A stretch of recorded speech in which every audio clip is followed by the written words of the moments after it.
Assalamualaikum warahmatullahi wabarakatuh. Perkenalkan, nama saya Meita Aulia Putri, NIM 1905-1660-19, Prodi Pendidikan Sejarah 2019, Universitas Mula Warman. Baiklah, pada kesempatan kali ini saya akan menjelaskan sejarah perkembangan Islam di Indonesia dan kebudayaan Banjar di Kalimantan Selatan. Jadi tujuan dari materi ini yaitu 1. Mengetahui masuknya Islam ke Indonesia, 2. Mengetahui masuknya Islam di Kalimantan Selatan, 3. Mengetahui perkembangan Islam di Indonesia, 4. Mengetahui pengaruh Islam terhadap kebudayaan di Indonesia, dan 5. Mengetahui kebudayaan Banjar di Kalimantan Selatan. Baiklah, kita langsung masuk ke materi pertama, yaitu masuknya Islam ke Indonesia. Agama Islam pertama kali lahir di Mekah, yaitu di Arab Saudi. Salah satu teori mengatakan bahwa Islam pertama kali menyebar melalui jalur perdagangan. Islam menyebarkan agama dan kebudayaan ke Indonesia melalui proses yang cenderung berjalan dengan damai. Perkembangan kerajaan Islam di Indonesia berlangsung antara abad ke-13 hingga abad ke-18. Islam menyebar melalui saluran perkawinan, pendidikan, dan seni budaya.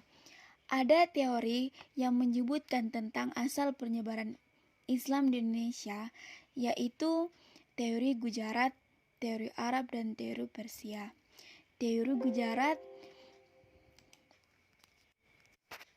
diajukan oleh kalangan sejarawan Belanda seperti Jan Wijanapel, Snokkhorgenje, dan Jan Peer. Menurut teori ini, penyebaran Islam di Indonesia berasal dari Gujarat, India antara abad ke-7 hingga abad ke-13. Kalangan yang berperan khususnya adalah para pedagang. Sejak abad ke-7, mereka telah memeluk Islam dan di tengah kegiatan berdagang, mereka turut mengenalkan agama Islam termasuk di Indonesia. Lalu teori Arab diajukan oleh Jacob Cornelis van Lor dan Buya Hamka.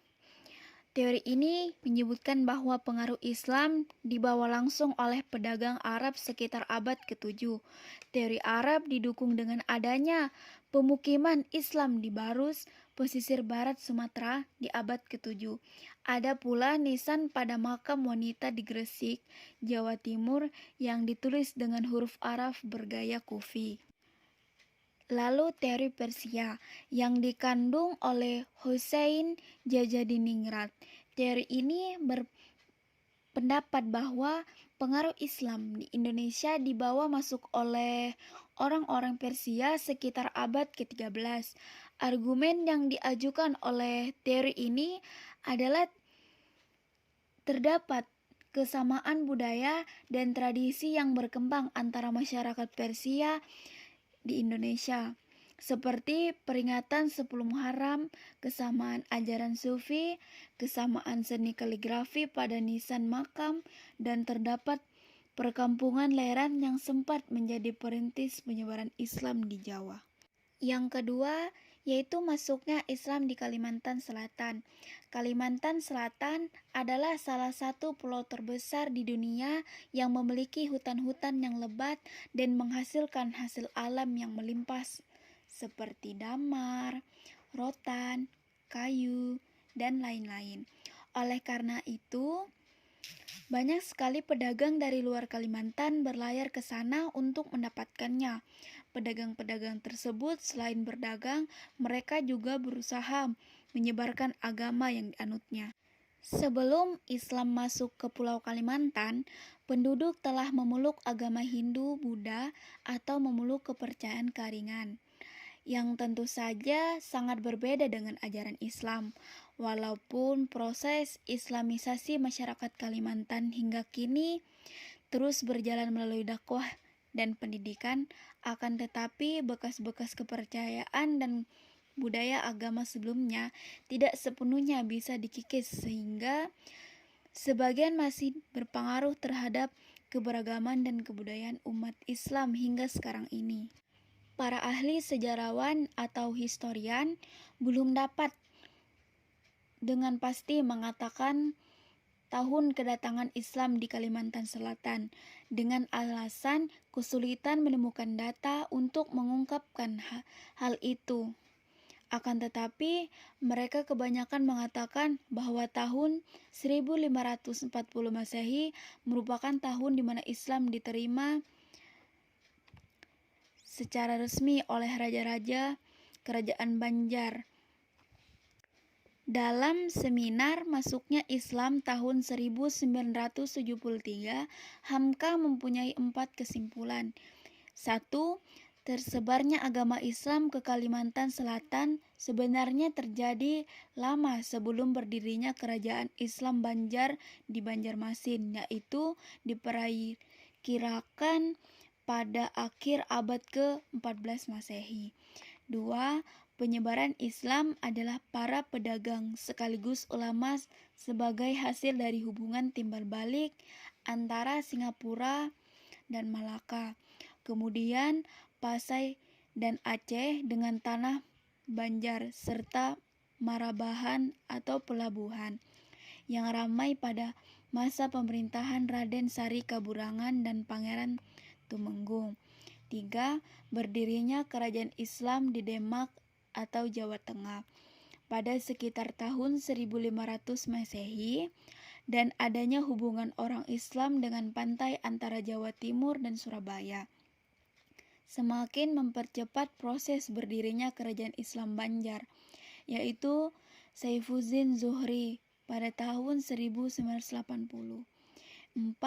Ikatan kebudayaan bahasa Melayu yang dipakai sebagai bahasa pengantar dengan tulisan Arab Melayu atau aksara pegon dalam buku-buku pelajaran agama Islam yang pertama dikarang yaitu Sabil al-Muhtadin dan Kitab Perukunan di Kalimantan Selatan yang menunjukkan adanya hubungan erat dengan Semenanjung Malaka. Yang ketiga, perkembangan Islam di Indonesia. Setelah Islam masuk ke Indonesia, Islam dapat menyebar dengan beberapa saluran, yaitu pertama, saluran perdagangan.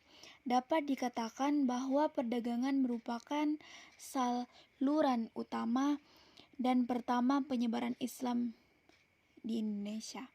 Menurut Tom Peirce, jalur perdagangan yang melewati Indonesia pada abad ke-7 Masehi sampai 16 Masehi sangatlah ramai. Pedagang dari Gujarat dan Timur Tengah banyak yang singgah ke Indonesia untuk berdagang. Lama-kelamaan, pedagang Muslim tersebut membentuk komunitas atau perkampungan di dekat pantai yang disebut Pekojan. Mereka banyak menyebarkan pengaruh agamanya kepada penduduk setempat. Kedua, saluran pernikahan.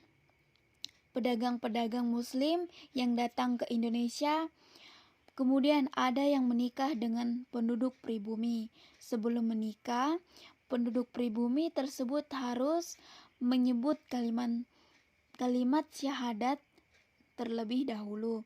Terbentuknya keluarga-keluarga Muslim.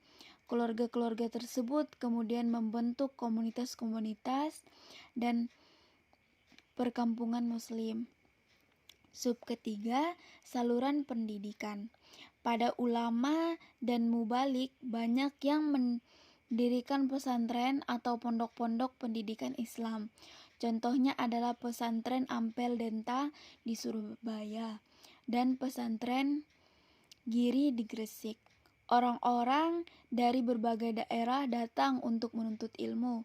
Setelah lulus, mereka kembali ke daerahnya masing-masing dan menyebarkan ajaran yang telah mereka terima di pesantren. Yang keempat, saluran tasawuf. Tasawuf adalah ajaran Islam yang telah bercampur dengan hal-hal yang bersifat magis. Biasanya ahli tasawuf memiliki kemampuan dalam bidang pengobatan.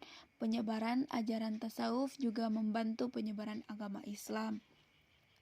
Yang kelima, yaitu saluran dakwah. Penyebaran Islam di Indonesia sangat dipengaruhi oleh jasa para wali yang menyebarkan Islam dengan cara dakwah. Ada 9 wali yang paling dikenal karena dakwahnya. Mereka disebut Wali Songo. Mereka adalah Maulana Balik Ibrahim atau Sunan Gresik, Sunan Gunung Jati, Sunan Ampel, Sunan Giri, Sunan Bonang, Sunan Kudus, Sunan Kalijaga, Sunan Muri, dan Sunan Rajat. Yang keenam, saluran kesenian. Kesenian juga digunakan untuk menyebarkan ajaran Islam. Contohnya Sunan Kalijaga yang menggunakan wayang, Sunan Rajat dengan gamelan, serta gending yang berisi syair dasar-dasar ajaran Islam. Yang ketujuh, yaitu saluran politik. Zaman dahulu, rakyat memiliki kepatuhan yang sangat tinggi kepada pemimpin mereka. Pemimpin dianggap sebagai teladan bagi rakyatnya. Ketika seorang raja atau pemimpin di situ daerah memeluk Islam, banyak dari rakyatnya yang ikut memeluk Islam.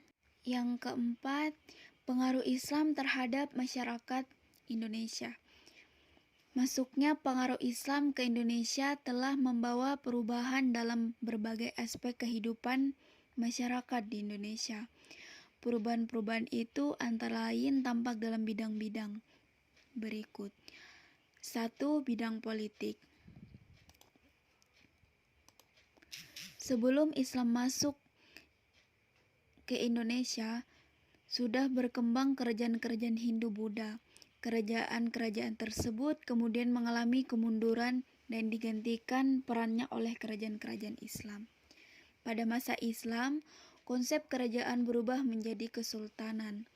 Dalam sistem kesultanan, nilai-nilai Islam menjadi dasar dalam pengendalian kekuasaan. 2. Bidang sosial. Pada masa Hindu-Buddha, terjadi perbedaan yang tegas antara kelompok masyarakat. Pembedaan itu disebut dengan sistem kasta. Sistem ini membedakan masyarakat menjadi golongan Brahmana, Ksatria, Waisya, dan Sudra. Setelah Islam masuk, sistem kasta menjadi pudar karena ajaran Islam tidak menerapkan sistem kasta. Meskipun demikian, pada masa Islam masih terdapat penggolongan kelompok masyarakat. Di Jawa misalnya, seorang ulama diberi gelar kiai, sebuah gelar yang menunjukkan ketinggian derajat pada struktur sosial di masyarakat. Begitupun dengan para penyebar agama Islam yang diberi gelar sunan. Gelar ini menunjukkan status sosial yang tinggi. Yang ketiga, bidang agama. Pada masa Islam, sebagian besar masyarakat di Indonesia menganut agama Islam. Meskipun demikian, masih terdapat masyarakat yang menganut agama Hindu-Buddha atau menganut kepercayaan terhadap roh halus. Hingga saat ini, sebagian besar masyarakat di Indonesia menganut agama Islam. Yang keempat, bidang kebudayaan. Perkembangan kebudayaan Islam di Kepulauan Indonesia tidak serta-merta menggantikan atau memusnahkan kebudayaan yang sudah ada. Kebudayaan Islam mengakomodasi kebudayaan yang sudah ada, tentunya dengan modifikasi dan penyesuaian agar tetap sesuai dengan ajaran Islam. Hal ini menyebabkan terjadinya akulturasi antara kebudayaan Islam dengan kebudayaan yang sudah ada. Hasil akulturasi tersebut antara lain sebagai berikut. 1. Seni bangunan.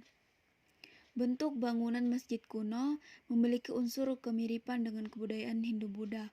Kemiripan ini terlihat pada hal berikut, yaitu atap tumpang. Atap tumpang merupakan atap yang bersusun semakin ke atas semakin kecil.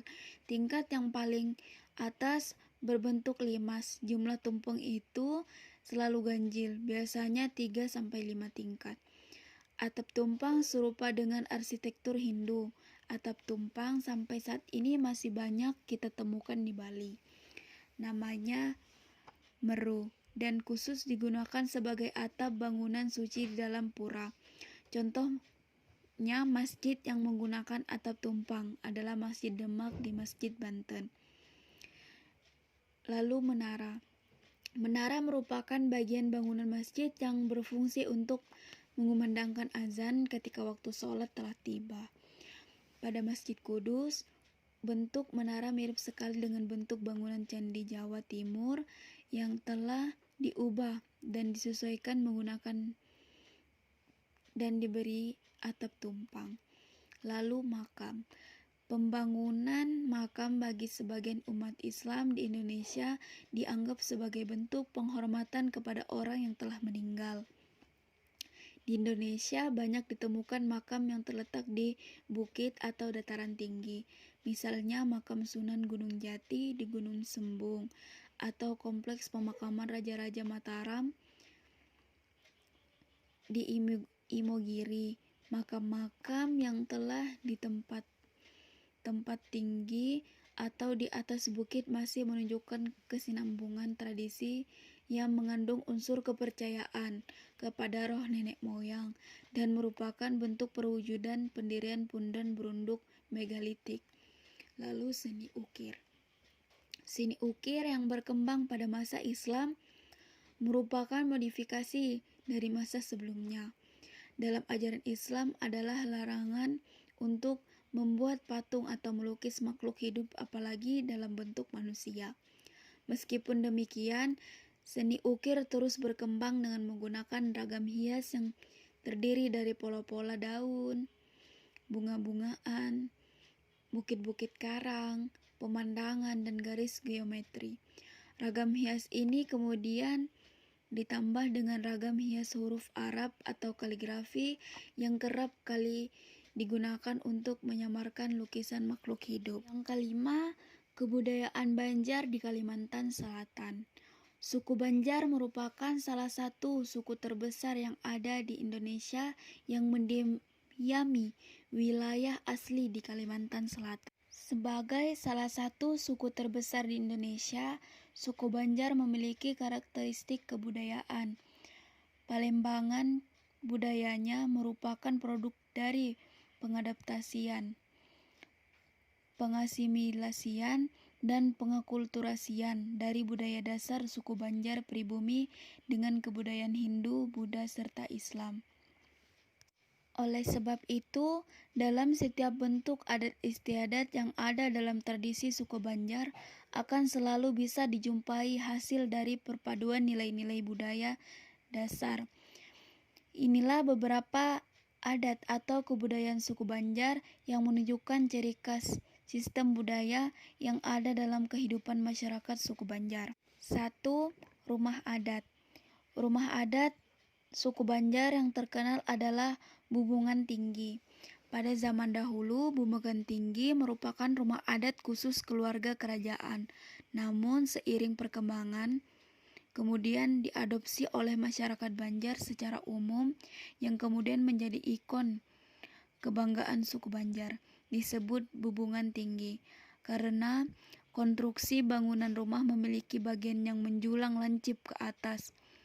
Secara umum, Bubungan tinggi terdiri dari beberapa konstruksi ruangan, yaitu pelatar. Pelatar merupakan ruangan yang ada pada bagian paling depan rumah, biasanya terdapat setelah menaiki tangga rumah. Lalu paciran. Paciran merupakan ruangan penghubung. Paciran terbagi menjadi paciran dalam dan paciran luar. Biasanya paciran ini digunakan sebagai ruang untuk menyimpan peralatan pertanian atau pertukangan. Penampik. Penampik merupakan ruangan yang digunakan sebagai tempat untuk menerima dan menjamu tamu yang berkunjung. Palindangan merupakan bagian rumah yang digunakan sebagai tempat untuk beristirahat dan tidur. Padapuran. Padapuran berada di bagian paling belakang rumah dan berfungsi sebagai tempat untuk memasak maupun menyimpan berbagai perabot menarik. Kesenian adat dapat berupa tarian. Secara historis, tarian Banjar terbagi ke dalam dua bentuk pola. yakni pola seni tari yang dikembangkan di wilayah lingkungan keraton dan pola seni tari yang dikembangkan oleh masyarakat. Nama seni tari yang dikembangkan dalam lingkungan keraton selalu diawali dengan nama baksa. Contohnya seperti tari baksa kembang, tari baksa panah, serta tari baksa dadap. Baksa sendiri memiliki makna arti kehalusan gerak dalam tarian, sedangkan tari yang dikembangkan masyarakat salah satunya adalah tari radap rahayu yang biasa disajikan dalam upacara adat pernikahan. Lalu teater. Teater yang dimiliki oleh suku Banjar biasa disebut dengan mamanda. Mamanda merupakan sejenis teater rakyat yang menyuguhkan settingan kerajaan Melayu Banjar. Settingan kerajaan Melayu nampak kental pada teater mamanda, karena seni teater ini pada mulanya berasal dari warga Melayu yang datang ke tanah Banjar. Karena kemenarikannya, kemudian kesenian ini diadopsi oleh masyarakat asli suku Banjar. Selain unsur hiburannya, keberadaan mamanda di tengah-tengah masyarakat suku Banjar juga memiliki kegunaan lain sebagai fungsi seni pertunjukan. Musik. Kesenian musik yang hidup dalam tradisi suku Banjar adalah gamelan Banjar. Seni gamelan Banjar hampir serupa dengan seni gamelan yang ada pada suku Jawa. Perangkat alat musik yang digunakan pun sama seperti gong, kendang, sarun, kanung, kangsi, seruling, dan selainnya. Seni gamelan Banjar pada zaman dahulu merupakan pertunjukan wajib yang ada pada lingkungan kerajaan. Namun pada acara-acara adat tertentu, seni gamelan Banjar juga sering dipentaskan. Lalu tradisi lisan. Kesenian lisan suku Banjar biasa dikenal dengan seni madihin. Madihin sendiri berasal dari serapan bahasa Arab yang artinya nasihat. Seni madihin merupakan seni berpantun atau bersyair yang memiliki rima-rima tertentu dan biasa disajikan dengan cara bersaut-sautan antara satu pamadihin atau sebutan bagi seniman madihin dengan pamadihin lainnya. Dalam satu pementasan biasanya terdapat 2-4 orang pamadihin yang saling unjuk kebolehan. Lalu upacara adat pernikahan. Upacara adat pernikahan pun terbagi-bagi, yaitu basa sula. Basa sula merupakan kegiatan untuk saling mengenal antara calon mempelai. Kegiatan ini seperti tradisi ta'aruf dalam Islam, di mana mempelai pria yang didampingi oleh keluarga berusaha untuk mendapatkan informasi mengenai calon yang ingin dinikahinya. Bila kedua calon telah mendapatkan informasi satu sama lainnya dan merasa cocok, maka bisa dilanjut dengan upacara badatang. Badatang merupakan kegiatan di mana mempelai pria dan beserta keluarganya mendatangi keluarga calon mempelai wanita yang ingin diperistri. Tradisi badatang hampir sama dengan tradisi lamaran. Calon mempelai pria dan keluarga menyampaikan maksud dan tujuannya untuk meminang calon istri. Di dalam acara badatang kemudian akan ditetapkan pula waktu untuk melaksanakan pernikahan. Lalu nikah. Acara nikah suku Banjar biasa disebut juga dengan meantar jujuran. Pada acara nikah, mempelai pria dan mempelai wanita dinikahkan sesuai dengan hukum agama yang berlaku. Bila calon mempelai beragama Islam, maka pernikahan dilakukan sebagaimana hukum pernikahan dalam Islam dengan menghadirkan penghulu, mahar, ijab kabul, dan juga saksi-saksi. Batimung. Batimung merupakan upacara mandi uap yang dilakukan oleh pengantin pria dan pengantin wanita. Biasanya dilakukan 3 hari sebelum upacara pernikahan dan resepsi pernikahan. Upacara mandi uap dilakukan untuk menguras keringat kedua calon agar lebih bersih dan wangi, sehingga ketika nanti tiba waktu persandingan, kedua mempelai pengantin tidak akan mengeluarkan keringat lagi. Lalu batapung tawar. Upacara batapung tawar dilakukan bersamaan dengan upacara badudus. Upacara batapung tawar dilakukan sebagai bentuk penebusan atas berakhirnya masa perawan dari seorang wanita yang akan menikah. Dalam upacara batapung tawar disediakan berbagai perangkat yang melambangkan keperluan pokok rumah tangga. Di antaranya perangkat yang disiapkan seperti beras, kelapa, gula merah, ayam, telur ayam, pisau, lilin, uang koin atau receh, jarum dan benang, sirih, rokok daun, dan berbagai rempah-rempah dapur. Masing-masing perangkat memiliki kandungan makna filosofinya sendiri-sendiri yang menggambarkan makna kehidupan berumah tangga. Berbagai perangkat tersebut dimasukkan ke dalam sebuah keranjang yang kemudian diserahkan kepada tetua adat kampung yang memimpin jalannya upacara badudus. Lalu walimahan. Upacara walimahan merupakan acara resepsi atau peserta pernikahan yang dilaksanakan oleh keluarga pengantin dengan mengundang sanak keluarga dan kerabat untuk memberikan restu kepada pengantin. Pada acara walimah suku Banjar, kegiatan gotong royong sangat kental terasa. Dalam tradisi mereka, tuan rumah penyelenggaraan resepsi tidak diperbolehkan untuk mengurus kepanitiaan pernikahan. Para tetanggalah yang kemudian secara gotong royong membentuk semacam kepanitiaan guna mengurusi segala macam keperluan peserta pernikahan yang akan diselenggarakan, mulai dari kebutuhan tenda, sajian kesenian, sajian makanan bagi para tamu undangan, dan berbagai urusan dan kebutuhan pesta lainnya. Lalu badudus. Tradisi badudus adalah kegiatan mandi kembang yang dilakukan oleh mempelai wanita, mirip seperti tradisi sariman pada masyarakat suku Jawa. Tradisi badudus dilakukan pada pagi hari sebelum acara persandingan. Mempelai wanita dimandikan dengan air yang telah dilengkapi dengan berbagai macam taburan bunga. Pada saat tradisi badudus ini pula dilakukan tradisi yang namanya balarap, yakni tradisi mencukur dan membentuk rambut pengantin wanita. Lalu petataian. Petataian merupakan kursi dan hiasan pelaminan khas Banjar yang disiapkan sebagai tempat pergantian untuk pengantin menerima para tamu undangan. Petataian biasanya diberi hiasan di bagian belakang kursi pengantin maupun di sisi kanan dan sisi kirinya, seperti hiasan ornamen kain maupun guci dan tanaman seperti pemanis dan pengindah pelaminan. Lalu batataian. Batataian merupakan kegiatan puncak pernikahan.